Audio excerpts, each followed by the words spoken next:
Hi, welcome to In the Kitchen. I'm your host, Victor Wong. Today we're at Bagel Street Cafe here in Millbrae. Here on In the Kitchen, we are highlighting local restaurants in our local community. To find out more about Bagel Street Cafe, I interviewed part owner, Eric Dipp. Here we are in the kitchen. Well, in your kitchen. Let's start with your name. My name is Eric Dipp. Let's start with a story about the bagels. What makes them unique? What makes them different? How do you guys make these bagels? Well, so traditionally, bagels are made with, to get that leathery texture, they're made to, they're boiled. But for us, with our oven's function, we actually just steam them instead to kind of get our own texture. It's run by me, my brother-in-law, and then Sam's two sons. He pretty much wanted to be more hands-off in the business. He wanted to just kind of work on bagels. He didn't want to deal with that. So he kind of just gave it to his sons, and then they needed our help, and we kind of agreed on, okay, we're gonna work as a team. That way there's no weird dynamic between us. Now, when we think about bagels, typically, of course, people think about New York. Where do you see the future in bagels being here in the Bay Area, actually?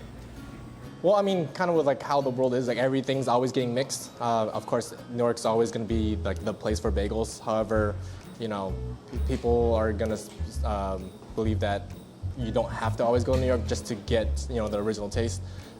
There's, even if you go to think about other cuisines like sushi, ramen, you would think Japan, but then San Francisco has its own unique places for that, and then same thing's going to happen for bagels in Millbrae.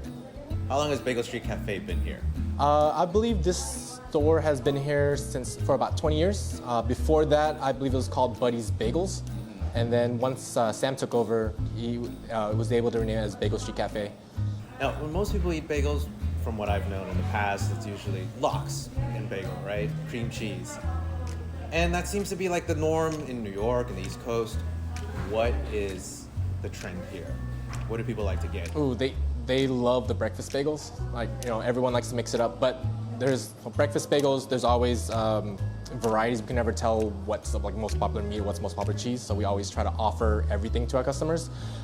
They also like to customize. We've had, bagels, bagels, cream cheese, bacon. We've had a customer ask for honey butter on the breakfast bagel. Oh, interesting. Yeah, and then I think, the weirdest one I've made was it was Nutella, honey butter, and then they wanted bacon on there. I was like, okay, yeah, but it was interesting. People sure do get very creative nowadays, don't they? It's hard to kind of wrap our head around being the premier bagel shop. Originally when we first started, we're just trying our best to, what can we do to improve, and eventually, we started getting a bunch of customers. So, we started getting, I guess, feedback that we're actually doing something correct. So that, because we're just kind of guessing, right? This is our first ever shop we've ever run. So it's kind of excited that we're doing a good job. And in terms of the community, we're always happy to help. It's just, to us, it's we're just working, being able to bring smiles on people's faces, helping people out that need help. It's easy. It's no-brainer for us. It's just little things to us, but it's a big help to everyone else. Was there any point that you guys really started to feel that you were part of the community?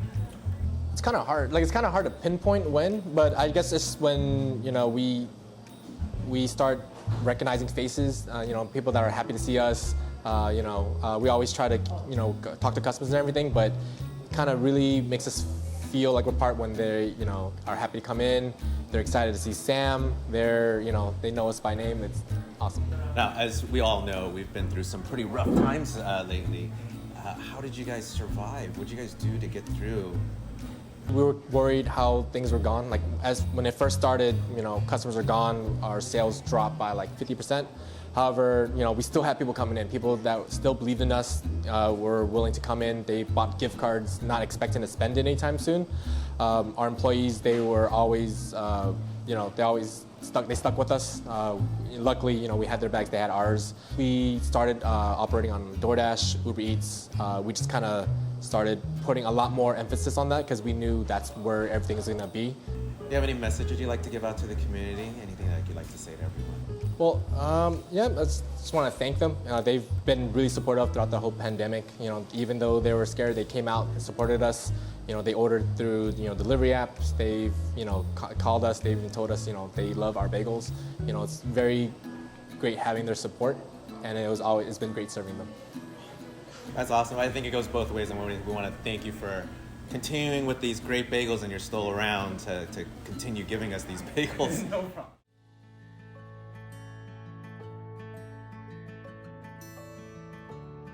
With that, we get to see what makes Bagel Street Cafe work. From their amazing bagels to their outreach here in the community of Millbrae, Bagel Street Cafe upholds the key qualities that keep their town fed, happy, and wanting more. This is your host, Victor Wong, and thank you for watching our first episode of In the Kitchen.